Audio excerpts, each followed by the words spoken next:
Mientras tanto, en Perú, los partidos políticos y los ciudadanos han empezado a prepararse para las elecciones presidenciales que tendrán lugar el próximo 10 de abril. Hasta el momento hay 19 candidatos inscritos en la contienda electoral por la presidencia, que según las últimas encuestas es liderada por la candidata del partido Fuerza Popular, Keiko Fujimori, quien cuenta con un 30% de apoyo. Sin embargo, esta campaña ha presentado un fenómeno que ha llamado la atención de los analistas, y es que de los 19 candidatos inscritos, 5 militan en partidos que tienen de 3 a 90 años de antigüedad, mientras que 12 han cambiado de organización política o han creado nuevos partidos exclusivamente para los comicios de abril. A estos candidatos que no militan en un partido concreto, sino que transitan de uno a otro, se les ha denominado nómadas políticos. Y quiero saludar precisamente para hablar sobre este tema a Mauricio Zavaleta, politólogo, autor del libro Coaliciones de Independientes, las reglas no escritas de la política electoral. Señor Zavaleta, gracias por estar con nosotros desde Lima, Perú. Una buena tarde. Buenas tardes, Jesús. Encantado de estar con ustedes. Explíquenos un poco el fenómeno que está sucediendo, que lo tienen ustedes detectado, analizado ahí en el Perú y que precisamente puede dar lugar a que pasen algunas otras partes de nuestra región. Sabemos muy bien que América Latina sufre esos fenómenos y esa relación de espejo, de lo que pasa en un país puede estar pasando o preparándose para que pase en otro. ¿En qué consiste ese fenómeno que ustedes ya lo tienen detectado ahí en el Perú? Bueno, en realidad es un fenómeno que no es nuevo en la política peruana. Tal vez lo nuevo es que ahora, en esta elección, el cambio partidario y la creación de vehículos independientes se ha vuelto más evidente para los electores. Pero a partir de 1990 en adelante, lo que están haciendo los políticos peruanos para sobrevivir políticamente no es quedarse en un partido, ser un militante, poder hacer una trayectoria política desde una sola organización, sino lo que buscan los políticos peruanos es poder saltar de una organización a otra. Y esto responde a una lógica bastante economicista, para decirlo de alguna manera. Es que como en realidad no hay partidos estructurados, sólidos, con vínculos con organizaciones sociales, etc., lo que existen son vehículos personalistas. Y esos son básicamente partidos que sirven para que un candidato presidencial llegue a la presidencia. Y lo que hacen los políticos que quieren ir al Congreso, que quieren ir a los cargos como alcalde o gobernador, buscan saltar de una elección a otra porque es probable, es posible que el candidato que lideraba las encuestas en una elección pronto caiga en desgracia la siguiente. Entonces, por eso es importante poder saltar de un vehículo o de un partido a otro, ¿no? Un caso, el ejemplo más claro tal vez es el de Alejandro Toledo. Alejandro Toledo fue presidente del Perú del 2001 al 2006. El 2011 volvió a tentar la presidencia, estaba hasta febrero con 30% de aprobación y luego se desplomó y ahora tiene 3% en las encuestas recientes. Entonces, claro, si es que tú eres un político que estabas en Perú Posible hace 5 años, digamos, ahora ya no te conviene estar en Perú Posible en esta elección. Perú Posible es el partido del expresidente Toledo. Pero Mauricio, si usted está exponiendo eso y nos lo ratifica en el sentido de que no es nuevo, que este fenómeno no se da ahora en el 2016 o de cara a las elecciones presidenciales del próximo mes de abril, quiere decir que hay un vacío en la ley peruana que permite que esto pase. Efectivamente, hay problemas con la ley de partidos. Nosotros tuvimos una ley de partidos aquí en el Perú a partir del año 2003. Y lo que buscaba la ley, entre varias cosas, era poder restringir el mercado electoral, para ponerlo de alguna manera, poner más trabas para generar partidos más fuertes. El problema es que también existen una serie de reglas informales que los políticos establecen para poder mantener este sistema dúctil, fluido, donde efectivamente tenemos varios costos para la representación. Quiero poner un ejemplo para dejarme entender. Por ejemplo, la ley establece de que solamente los partidos nacionales, los que tienen esa categoría, o sea, ningún partido regional, puede competir en el nivel, solamente ellos pueden competir en el nivel nacional. ¿Ok? Entonces, lo que ha generado finalmente es que los partidos no se han fortalecido, no han invertido en crear organizaciones en el resto del país, y eso se ve en las elecciones locales, donde los partidos le va muy mal.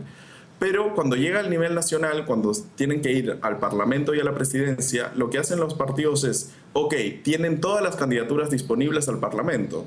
Y lo que hacen los partidos desde Lima, porque la mayoría están concentrados en la capital, es ofertar esta serie de cupos a una serie de políticos independientes en el resto de regiones del país. Y eso es, claro, lamentable. ¿Por qué? Porque genera un mercado en el cual, si es que alguien es conocido en, pongamos, una región como Puno, entonces acordará con el partido en ir como un candidato de ese partido al Parlamento. Pero eso no quiere decir que tenga ningún vínculo o lealtad con la organización partidaria. De hecho, por ejemplo, el partido del actual presidente de Ollantaytamala, el Partido Nacionalista, ha perdido a la fecha más de 20 parlamentarios. O sea, 20 parlamentarios se fueron de la bancada de gobierno en estos 4 años, casi 5, de periodo de gobierno. Entonces, eso nos muestra bien cuáles son los costos de estas reglas informales que, más allá que se haya intentado restringir... Claro, no. Es que yo claro. veo... Sí, Mauricio, perdóname que lo interrumpa. Yo veo que usted lo tiene muy claro y que lo está exponiendo de manera perfecta a la teleaudiencia, pero yo no me paso a entender cómo el ente rector electoral en el Perú permita que esto suceda y que más allá se puedan volver a inscribir. Es decir, usted nos ha nombrado 3, 4 casos muy puntuales, específicos, que darían pie para que cualquier organismo electoral simplemente diga no, esta candidatura no puede ser por esta sencilla razón. Yo no entiendo dónde queda el órgano electoral, el ente rector de la organización electoral en Perú. Sí, hay varias voces en relación a eso, ¿no? En este caso es el Jurado Nacional de Elecciones. Y el Jurado Nacional de Elecciones, digamos, no tiene ningún tipo de mecanismo para actuar en este caso, porque lo que se podría sancionar, que es lo que dicen un sector de la ciudadanía incluso, es que se sanciona el transfugismo. O sea, es decir, que se sancione el cambio partidario.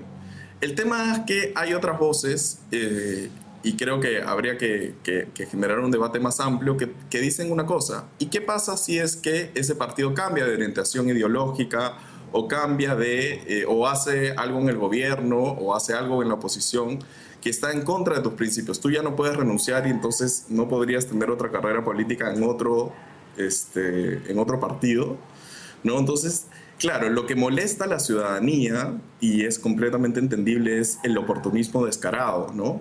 De que sean más bien los políticos saltando de un partido a otro y sin ningún tipo de control, ¿no? Ahí podríamos pensar en algunas formas, ¿no? Tal vez si es que ya has saltado de 3 partidos en adelante, te puedan sancionar, o digamos que ya no puedas, que tengas un límite de saltos, para ponerlo de alguna manera, pero todavía no se ha dado ese debate, ¿no? Ha generado muchísima indignación, sí, sobre todo ahora, porque como te comentaba, este tipo de jales, de pases futbolísticos, ¿no? Sí. Entre equipos, Es ¿no? que Ha generado mucha indignación, ¿no? las cosas hay que llamarlas por su nombre, Mauricio. Eso no hay que ponerle nómada político. Eso es transfugismo, tal como usted lo está exponiendo en el programa el día de hoy. Y ese fenómeno sucede también, como se lo decía al principio en la primera pregunta, en otros países de la región. Se da ese fenómeno del transfugismo. Lo que pasa es que hay que buscar la manera en que la ley se les aplique a esos que hacen transfugismo político. Y el problema, creo yo, usted me lo confirmará, es que los propios políticos que hacen ese transfugismo son los que tienen que hacer la ley, así que ellos no la van a hacer. Bueno, claro, por supuesto. El Parlamento es el que tiene que establecer estas sanciones o estos procedimientos y por supuesto son muy reticentes a hacerlo, ¿no? Acá ha habido un debate muy amplio en relación a algo que está asociado a esto, ¿no? Que es el voto preferente, ¿no? El voto preferencial, que los electores tengan la posibilidad de marcar por un congresista específico, ¿no? Entonces, esto ha generado debate de más de 10 años en el Perú y hubo una ventana de oportunidad el año pasado para poder derrogar este mecanismo, pero no se hizo.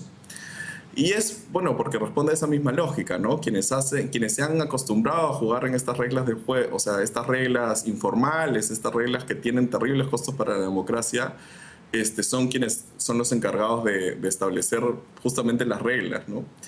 Ahora, hay algunas soluciones que yo creo que pueden ir no del lado de la sanción, sino tal vez suene un poco impopular, pero para que los políticos se mantengan en partidos, es importante tener en cuenta que los partidos tienen que ser beneficiosos para los políticos, ¿no? Le tienen que hacer una carrera política tiene costos, ¿no? No solamente de tiempo, sino también financieros.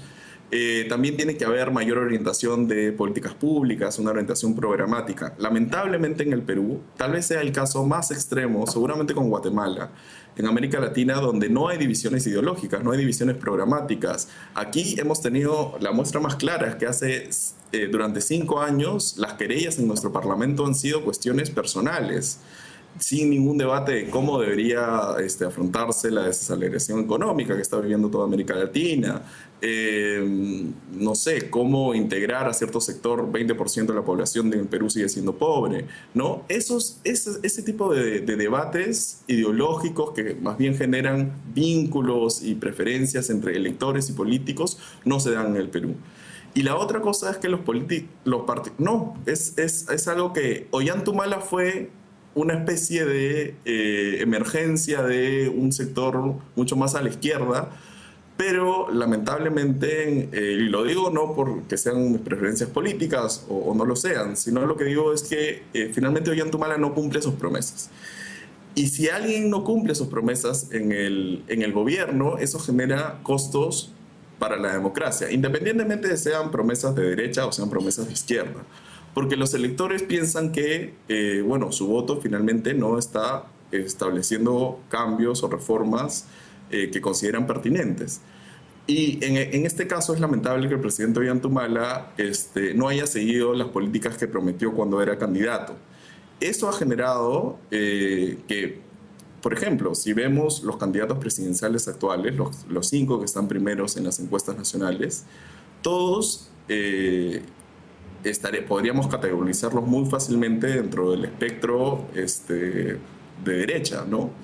Y entonces eso genera que los electores no tengan un menú más variado de opciones políticas, ¿no? Lo ideal siempre es que haya oferta tanto en la derecha como en la izquierda como en el centro. Lamentablemente en el Perú eso no sucede. Y la otra cosa que creo que hace que los políticos no quieran ir en partidos es de que los partidos en realidad están desfinanciados, no tienen recursos para poder nutrir a los políticos. ¿Y cuál es la respuesta de los políticos? Es hacer esto que hacen, hacer una trayectoria independiente y saltar de partido en partido.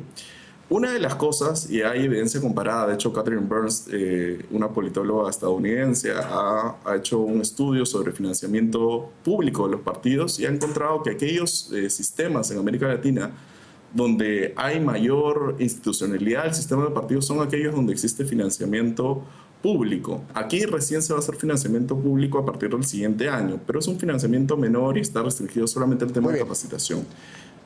Perfecto. Mauricio, mil gracias por estar con nosotros desde Lima, Perú, explicarnos este fenómeno de los nómadas políticos. Muy amable por haber dedicado este tiempo a la teleaudiencia de la tarde de NTN 24. Una buena tarde para usted en Lima. No, Jesús, muchísimas gracias por la invitación. Hasta luego. Hasta luego, muchas gracias.